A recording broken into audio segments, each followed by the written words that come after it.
सेतु के रूप में वर्णित करते रहे हैं। प्रधानमंत्री नरेंद्र मोदी लगातार इस पर विशेष बल भी देते रहे हैं और प्रधानमंत्री नरेंद्र मोदी की नज़र में भारत के विकास में आध्यात्मिक पर्यटन का बहुत ही विशेष स्थान है।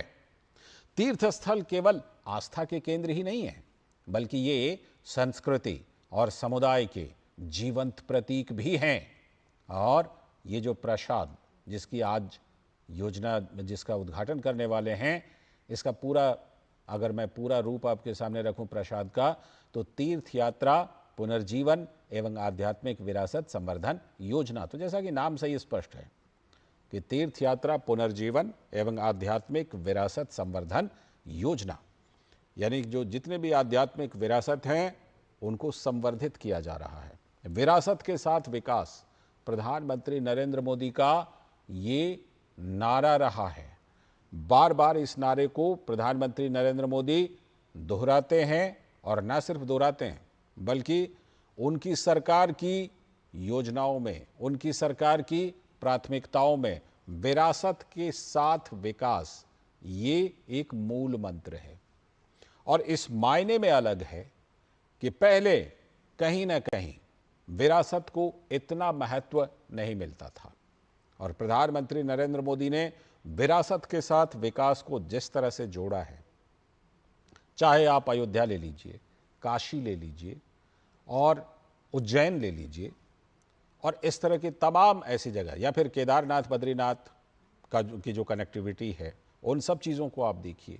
ये तमाम परियोजनाएं ऐसी हैं जो परियोजनाएं विरासत के साथ विकास को बढ़ावा देती हैं। और उसी क्रम में पूर्वोत्तर राज्य त्रिपुरा में माता त्रिपुर सुंदरी का ये मंदिर परिसर और इसी मंदिर परिसर से जुड़ी विकास परियोजनाओं का उद्घाटन करने के लिए प्रधानमंत्री नरेंद्र मोदी गए हैं। उसी क्रम में इस प्रदर्शनी का प्रधानमंत्री नरेंद्र मोदी अवलोकन कर रहे हैं। तो विरासत के साथ विकास और पर्यटन, उसमें भी तीर्थ यात्रा यानी कि धार्मिक पर्यटन, वो किस तरह से विकास के साथ आकर जुड़ता है, वो युवाओं के रोजगार से भी आकर जुड़ता है, वो सांस्कृतिक समृद्धि से जुड़ता है, वो सभ्यता से जुड़ता है, वो हमारी पूरी परंपरा से जुड़ता है। तो प्रधानमंत्री नरेंद्र मोदी ने उन सब को एक साथ संकलित करने, एक साथ आगे बढ़ाने की हमेशा कोशिश की है। और उसी क्रम में प्रधानमंत्री नरेंद्र मोदी आज पूर्वोत्तर राज्य त्रिपुरा में हैं। पूर्वोत्तर राज्य त्रिपुरा में जैसा कि हम आपको बता रहे थे कि जो त्रिपुर सुंदरी मंदिर है, ये जो देश भर में 51 शक्तिपीठ हैं उनमें से एक है। तो आप इसी से अनुमान लगा सकते हैं कि कितना महत्वपूर्ण ये मंदिर है।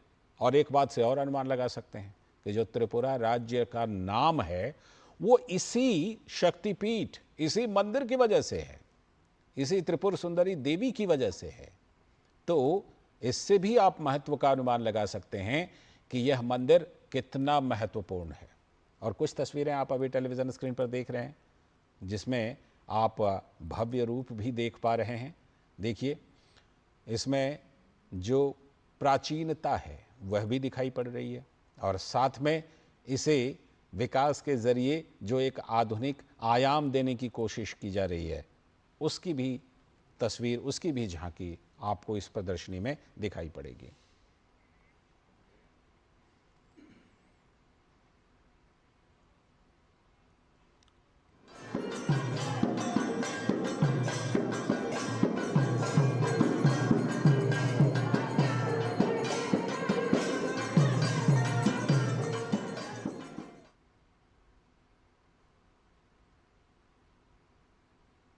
स्वस्ति न इंद्र विद्युश्रवा स्वस्ति न पूषा विश्ववेदा स्वस्ति न स्त्राक्षो वरिष्ठनेमि स्वस्ति न बृहस्पति ददातु नमो स्वस्ति पवनो दिक्पति भूमिराकाशं खचरमर ब्रह्मणं शासनमुसाय कल्पतो निहसलिं नमो पुनः नमो विवसति ब्रह्मण वासुदे विष्णु तेजसे जगत् सवित्रे सुचय सवित्रे कर्मदायिनी इदमार्घं नमो श्री सूर्याय नमो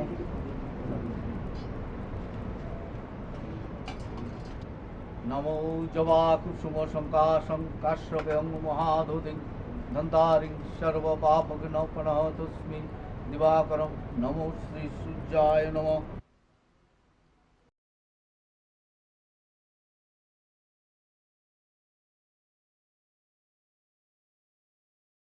India's development, demography, and demand provide a unique long-term opportunity for Australia, and all in the familiar framework of democracy.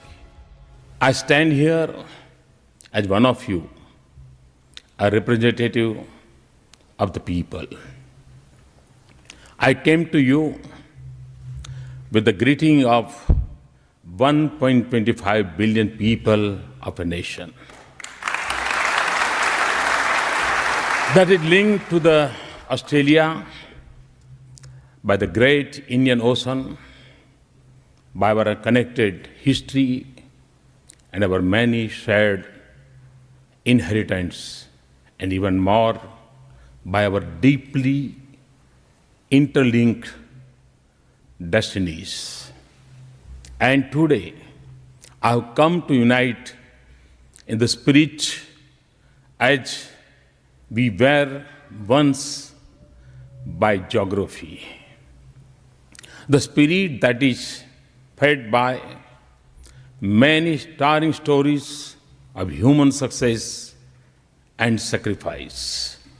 This morning, Prime Minister and I honored our soldiers who 100 years ago made the supreme sacrifice together in the Battle of Gallipoli. The man who designed this beautiful capital of Canberra, Walter Burrell Giffin, lies buried in the old city of Lucknow in India.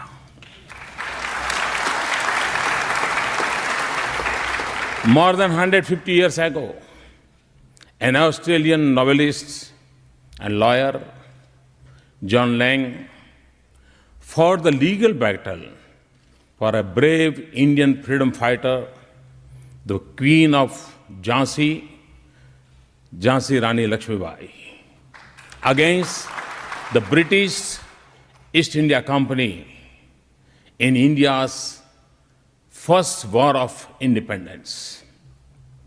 He also lies buried in the Indian hill town of Mussoorie. The statue of Gandhi in Canberra is a symbol of our shared values. We celebrate the legend of Bradman and the class of Tendulkar together. We are impressed by Australian speed as you charmed by the Indian spin until, of course, Shenwan came along. But above all, we are united by the ideals of democracy.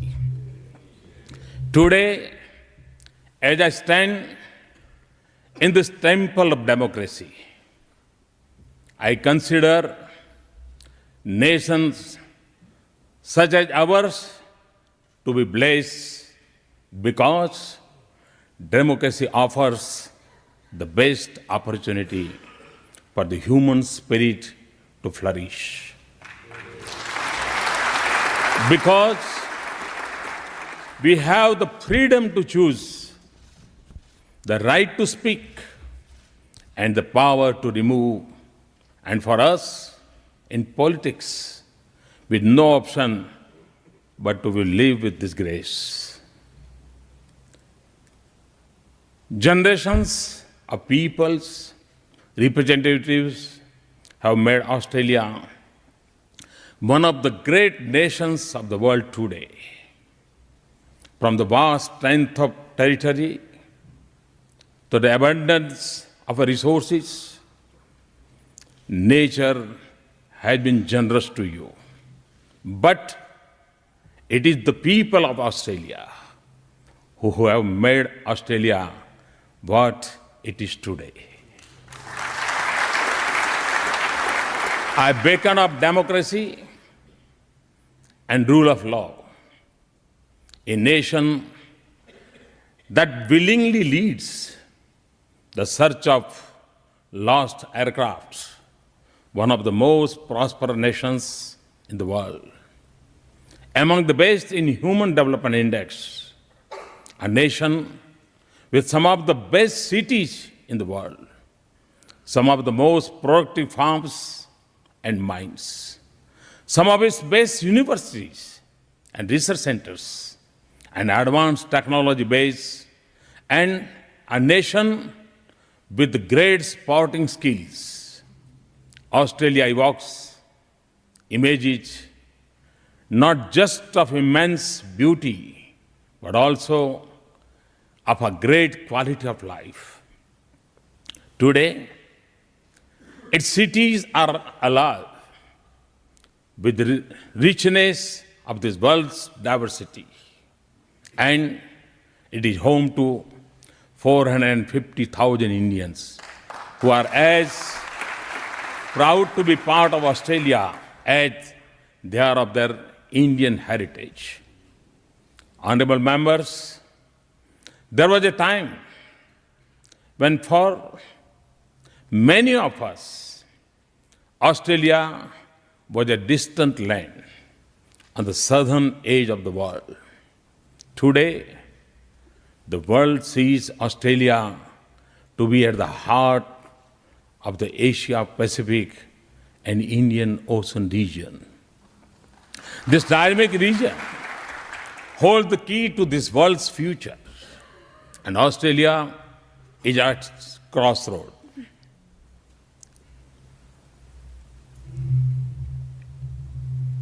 And as Australia has become more engaged in this part of the world, we welcome its growing role in driving this region's prosperity and shaping its security. Because we in India seek the same future for this world. We also see Australia as a vital partner in India's quest for progress and prosperity. There are few countries in this world where we see so much synergy as we do in Australia. India, a nation of more than 1 billion seeking development. Australia, a developed country of a few million people and vast resources. Since the turn of this century, India has been the second fastest growing economy in the world. Millions have lifted themselves out of poverty into a new life of possibilities. Today, we have a government with a clear majority after 30 years.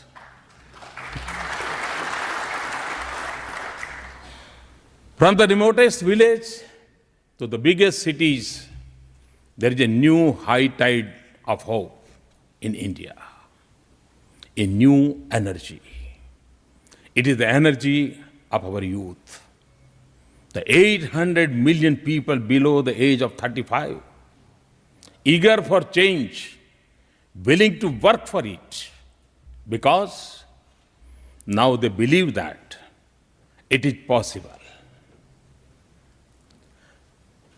that they can make it happen. It is this force of transformation that will unleash. In these 6 months that we have been in office, we have moved forward thinking with ambition, acting with speed, seeking growth, not just for growth, but to transform the quality of life of every Indian.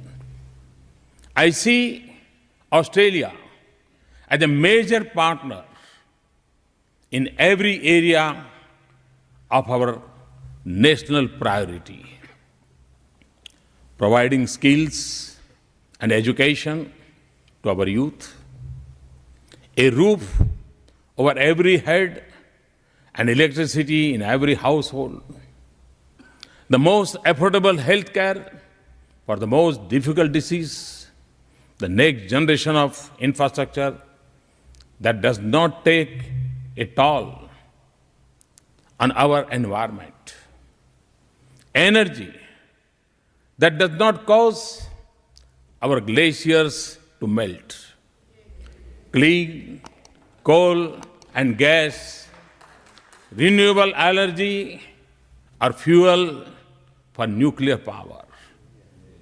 Cities that are smart, sustainable, and livable. Villages that offer opportunities. Agriculture that yields more, and farms that are better connected to markets. Practices and technology that save water. We have a new mission for turning Made in India into a global name, just as computer in India is. But we want to find new pathways to prosperity, not simply travel down the roads of the previous century.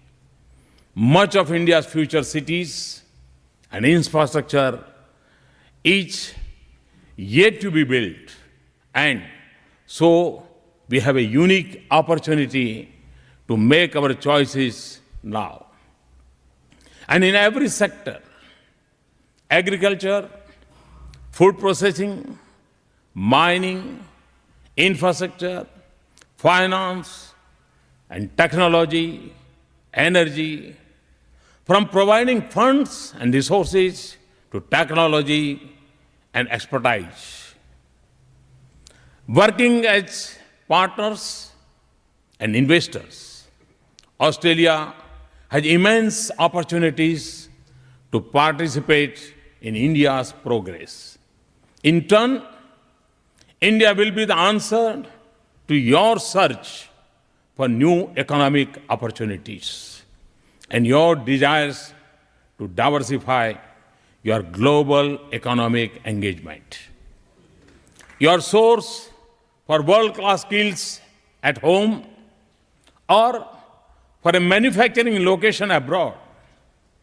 India's development, demography, and demand provide a unique long-term opportunity for Australia, and all in the familiar framework of democracy.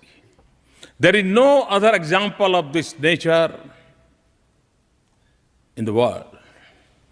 Indian investors too are coming here in growing numbers and commitments. Honorable members, this is an age rich in promises, but also filled with challenges.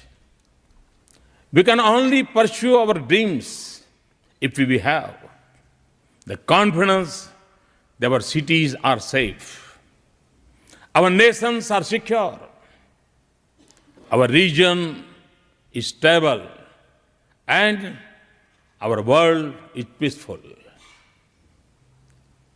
This vast region has many unsettled questions and new challenges.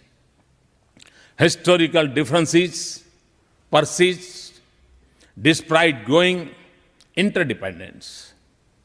The ocean are our lifelines, but we worry about the access and security in our part of the world more than ever before. Our region has seen huge progress on the foundation of peace and stability. But we cannot take this for granted.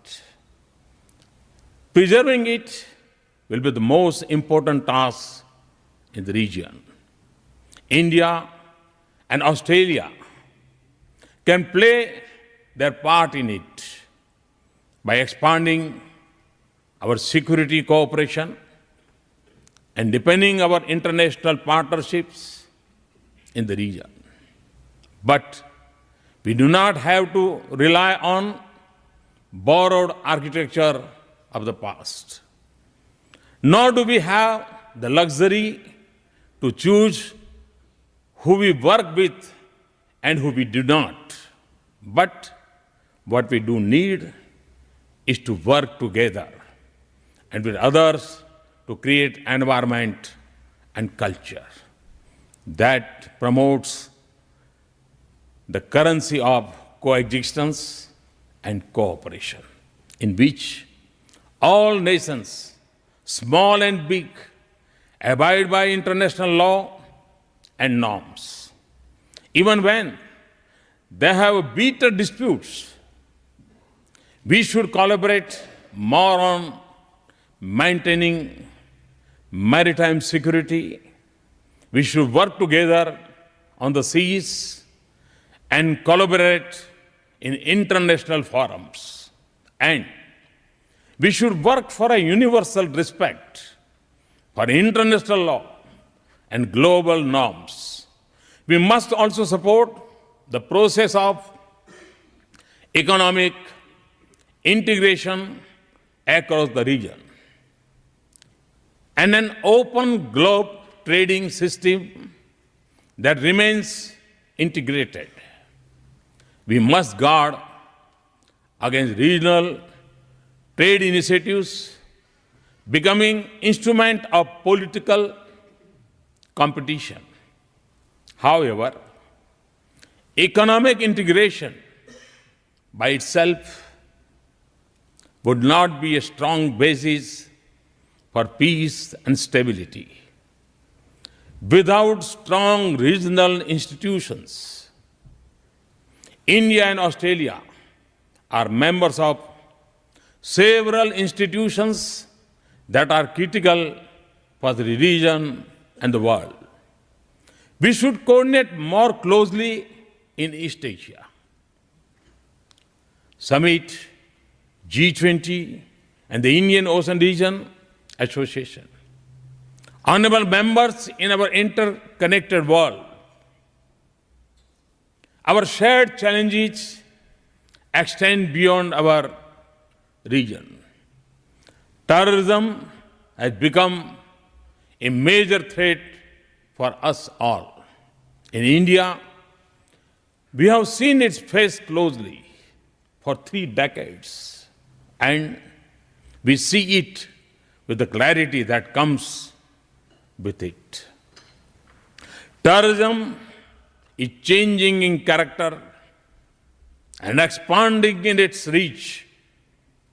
Internet has made recruitment and call to violence self-generated. It also feeds off money laundering, drug trafficking, and arms smuggling. We have to deepen our bilateral security cooperation, but we need a comprehensive global strategy for a global problem. It will require closer security cooperation, but even more, a policy of no distinction between terrorist groups, of discrimination between nations. A resolve to isolate those